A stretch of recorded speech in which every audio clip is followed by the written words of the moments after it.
Well, I started in Delhi, and let me tell you that there is no profession, and law is more so than any other profession, where there are hardships. I mean, in particular, the law of the litigating kind.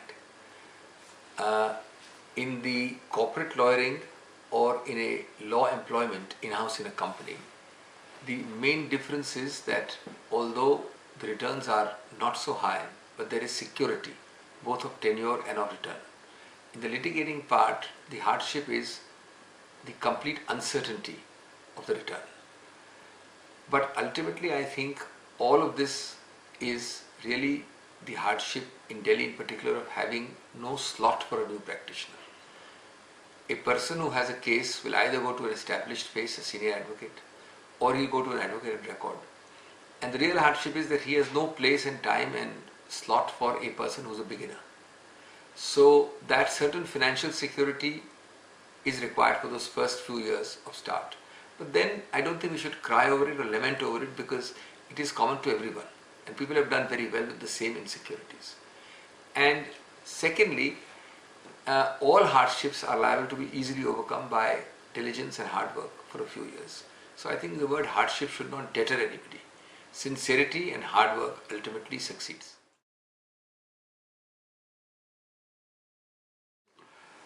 I think in law, you can have various criteria. You can have brilliance, you can have sincerity, you can have hard work, you can have articulation, you can have so many other talents.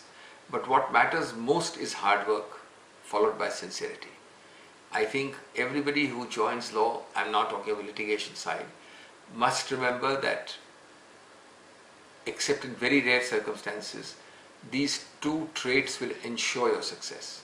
I cannot think of any reason or any case where there have been failures if these two have been persistently used. The advice therefore would be that you must have patience, you must have staying power at least for 5 years, and in those 5 years you must push hard work to the outer limits of your capacity and show a sincerity which is transparent and obvious. With these two and a 5-year safety zone or a protection zone, or ideally a 7-year protection zone, you're bound to succeed.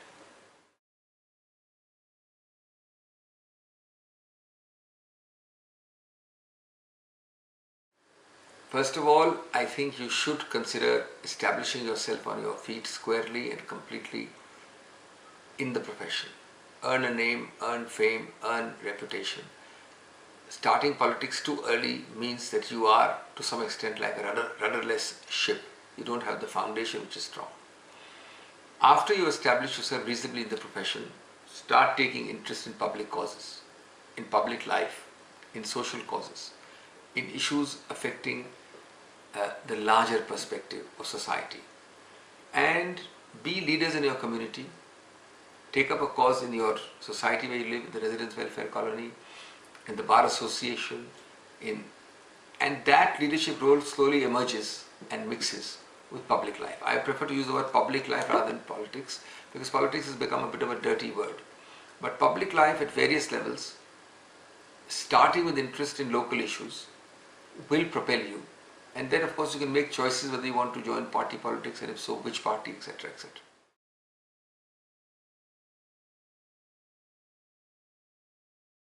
It requires a good combination and fair proportions of first and foremost hard work, mastering your brief, and mastering your brief must start by reading every word, every page of it in your early years on the facts. Law comes later. You must be a master of facts that will give you a confidence. Then apply basic simple principles of law on the facts available.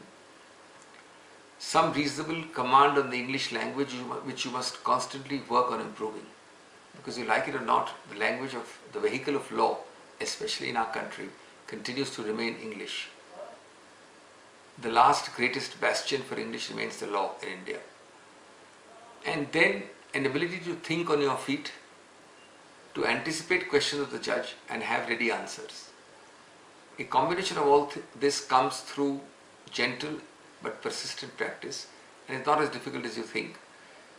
And also I think you must plunge into appearing before a court after a couple of years.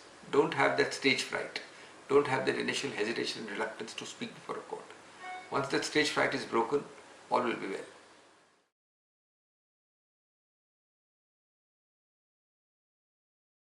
There was an improvement in anti-defection law by making mergers, by making splits unlawful. But there is a lot more to be done. There are many problems, and to briefly recount them, first and foremost is it must be recognized as a constitutional sin, which is what the courts have called it. Secondly, barring the recent Uttarakhand case which I did, in almost all 356 cases, the time between the event which happens and the decision of the court, or the time by which it reaches the Supreme Court, is so long that the matter becomes infructuous. All that you have is an academic judgment declaring the law. So speed is of the essence. Third, you have to deal with situations where speakers have allegiances one way or the other. And whether a speaker quickly seeks to disqualify you, thereby reducing the majority of some party, or delays your disqualification proceeding, thereby artificially increasing your majority of your party. These are practical situations which have no answer in the 10th schedule. So by mere delay of the disqualification proceedings, the speaker is able to manufacture a majority. By moving extra rapidly in one case, he is able to manufacture another kind of majority. So this should be minimized, possibly by making the speaker a partyless nominee. Let us elect speakers who don't belong to any parties and who are not required to fight an election subsequently. Then the speaker will become a genuine adjudicator.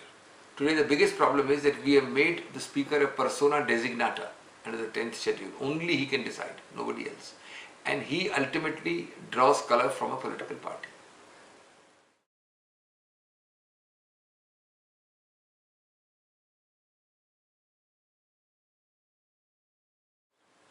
Different people have different criteria. I follow the following sequence. Sincerity is number 1, hard work is number 2, competence is 3. It doesn't mean competence is less important. But if he is slightly less competent but is very hardworking, the deficiency in competence will be made up by hard work. If he is very hardworking but not sincere, then again it's useless. So deficiency in hard work will also be made up by being sincere. So first for me is sincerity, second is hard work, third is competence.